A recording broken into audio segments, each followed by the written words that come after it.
Greetings everyone, welcome to this new video. Today we're going to talk about the Shaper Orb and the Elder Orb, and more accurately what things affect where we're going to put them, because these are extremely important choices when it comes to when you're starting out in a new league or you're a new player and stuff like that, and even for experienced player, because each league the atlas gets rearranged. So for example, my Desert Spring that I love this league might be rearranged to a tier 7 or something like that. So each league we're gonna need to rearrange this. So if you came to my channel to watch that is gonna come later, right before Syndicate League, when they actually announce the reshuffling of the atlas. But today we're gonna go through some of the steps that's gonna help you decide which map you are going to shape, which one you are going to put the Elder Orb on. Because when you're doing a Shaper Orb, for example, it's going to ramp up the tier by 5 steps. You can of course take away these Shaper Orbs, you can change them, but it's going to cost you a little bit. It's going to cost you 5 regrets, and it's going to cost you 20 catastrophes, which is it's going to be a lot of currency in the beginning of the league. Obviously now, later in the league, it's not going to be anything almost. It's going to be peanuts.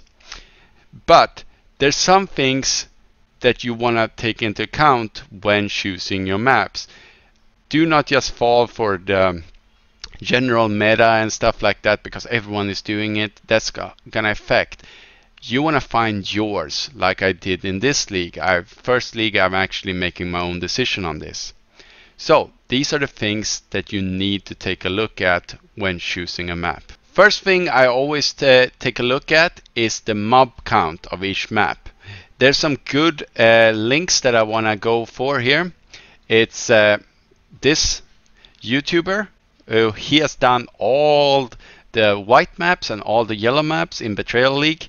And he has done it a few times, I think it was 10 times, and then he has counted how many mobs. He does this through what normally people do when they do this is viscous color, which rampage bonus for every enemy hit, so it counts for you. And you can see which maps has the highest mob count. The same thing goes for this site right here. I had a link. And you can just go through tier by tier here, and this one normally gets updated pretty quickly in a new league. So you can take a look here. All the information basically that you want is in this specific template. So these are links that are gonna be in the description.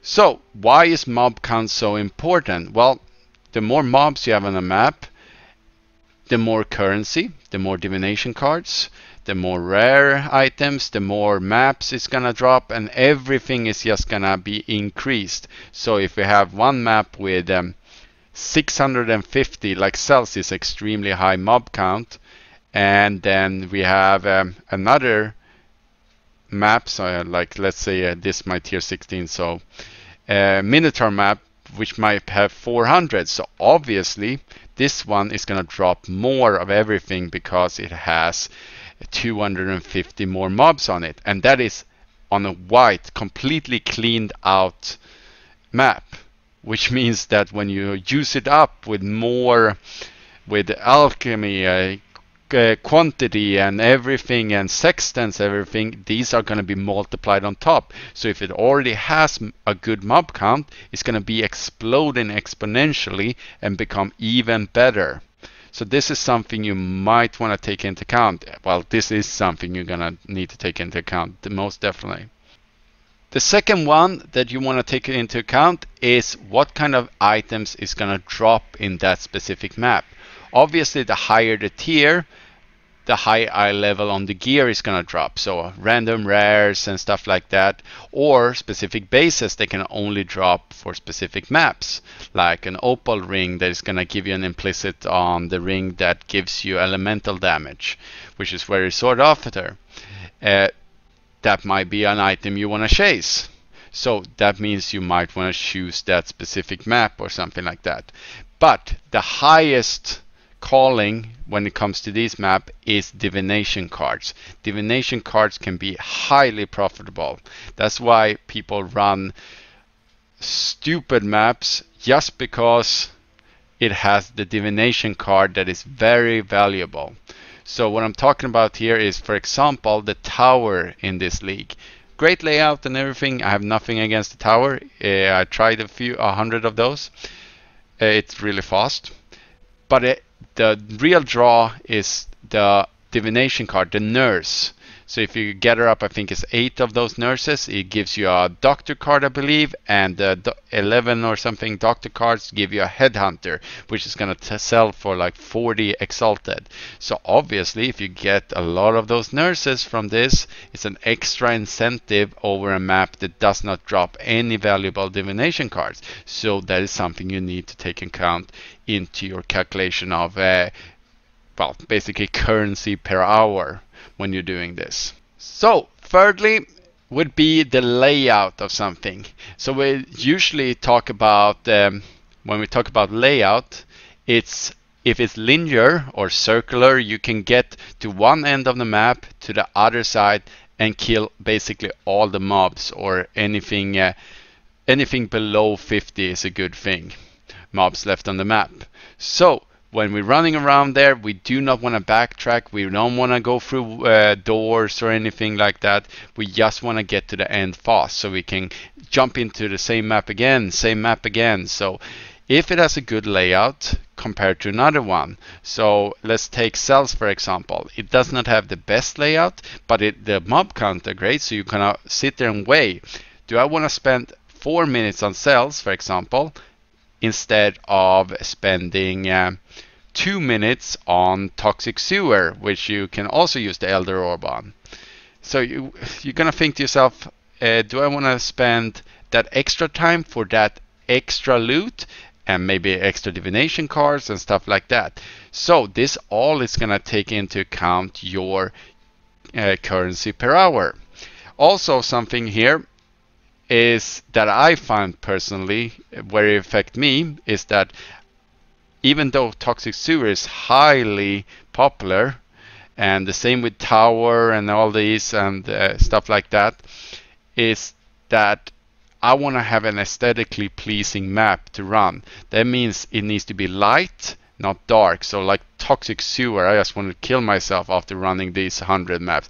It was so boring because it's so dark in that layout, and it's also a high chance of you need to backtrack to pick up some mobs that you missed because they were in a little alcove in the wall or something like that. And I do not like dark maps. I like open maps or something that has a little bit more color into it and stuff like that. If it's dark all the time, you're just gonna get depressed through this whole game. Honestly, that's something I take highly stock. That's why I love Desert Springs so much, because it had an open layout, it was easy to clear the whole map, and for a ton of other reasons also. So if you've seen my videos on this, you know why I love this map and not this one, because I did both of them on 100 maps on this, and I think I recorded 200 maps on this. So you will know by watching those videos why I love one and hated the other. So next one, 4, it's gonna be tiers on map. So obviously you cannot put in shaper orb just anywhere. Well, you're only gonna get one shaper orb for tier 1, for example, and then you're gonna get something for tier 2. Some of them you're gonna get multiple orbs, but that's the higher maps. So you want to be making your choices very wisely. It's like I said, it's gonna cost you what did I say? This much currency to sell to the vendor, and then you're gonna can get an unshaping orb. And you can use that to just click the map, and then you can choose a new one. So you want to be sure that you click the right one. The only negative is that if you pick up this shaping orb from Sana, you need to either use it or keep it in your inventory for the foreseeable future, because apparently you cannot drop it, you cannot put it into your inventory. They might change that in the future, but right now it's just there. So it's a little bit awkward, especially when you have like 10 of those. Then you have 10 slots here already taken up by these damn orbs. So you might already want to have an idea of what to choose beforehand. Also, when we come up to these levels, like tier 10, if you're gonna add 5 tiers to that, it's a good choice to. You need to put in a lot of effort into choosing the right maps, because those are gonna be super important for you. Unless you're highly magic find, then you might want to just go for a lower tier, and that is gonna be your best currency farm, and then you're gonna obviously go for a good divination card instead. So it's very important that you take a look at the tiers and other map opportunities that you have on that tier before choosing, and then weigh all of these together and then choose one finally. Or if there's 2 shaper orbs there, you want to choose which ones do I want to pick.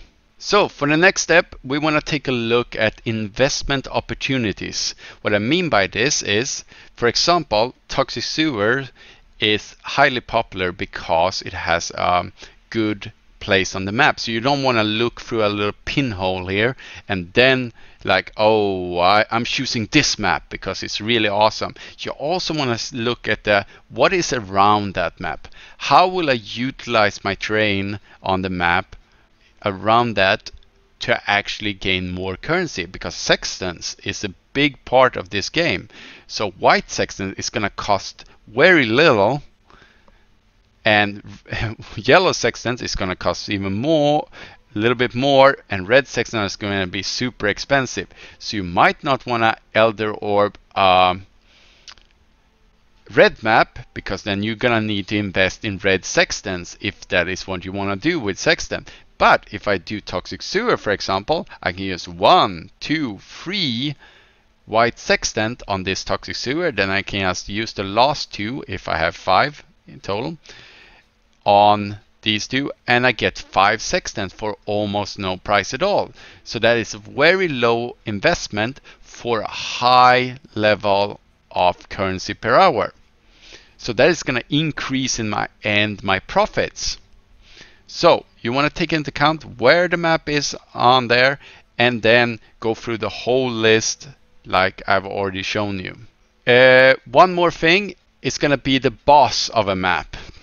Obviously, really difficult boss might slow down your clear speed of the map. It might even make it impossible for your specific character to kill it. Especially if you're a magic find character, you might not want to do the boss at all. So you want to take that into account when you're choosing. And again, if you look at this, they have boss difficulty, mob count, and clear ability all in here. But if you look, for example, for Desert Spring here, so this is why I highly recommend checking out the maps yourself, because Desert Spring here is something that no one was running. I've never seen anyone actually running this, or 100 map test or anything, and no one was talking. Everyone was talking about Tower, but I was making tons of currency off Desert Spring. 1, because no one was running it, so everyone was selling it for cheap. 2, because the boss is apparently considered cancer in this. It's the Scorpion boss that have different stages to it, and during these different stages he releases rare and magical and unique enemies, and all of these drop tons of maps, tons of currency and stuff like that. And I have no idea why no one utilizes that. Just because it's a long fight, it did not matter, because I was gaining currency while I was doing the boss encounter. So I took advantage of that, and so should you when you take into account, does my boss actually release enemies that I can kill? Can I speed up the boss killing? Is that boss killing, you take that time it takes the boss into account when you're actually choosing your map. It might not be that bad, because you might, if you buy 20 of these Desert Spring map, I would maybe get 10 towers. Is that really comparable then? Would I make more from running those 10 tower map? Probably not. The desert maps, which is 20, and it went much faster to run through them, I gain more currency per hour that way. So the boss is something you want to really take a closer look at. Is it like everyone else say? Then just skip it. Don't do it. You can either choose to not do the boss, not do the map, or just go with it. Okay, that basically concludes this how I am choosing these kind of maps. I want to do another guide which maps I have chosen. I'm gonna maybe not go through all of them, but my important choices for the next league. But like I said, we need to wait until the Atlas actually releases. And don't just go blindly in. Do your research now on each map. Take a look at the links I sent you, or take a look at the links I put in the description, and make your decision yourself, because you are the one that's gonna sit there and doing the farming.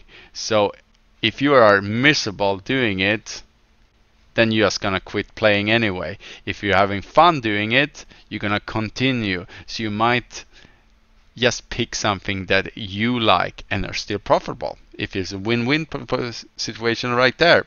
So don't be that FOMO, fear of missing out, that is, that just going with everyone else is there. What are you doing here? Oh, I'm doing that also. Oof, yes. And then 10,000 more people, like the tower, this one.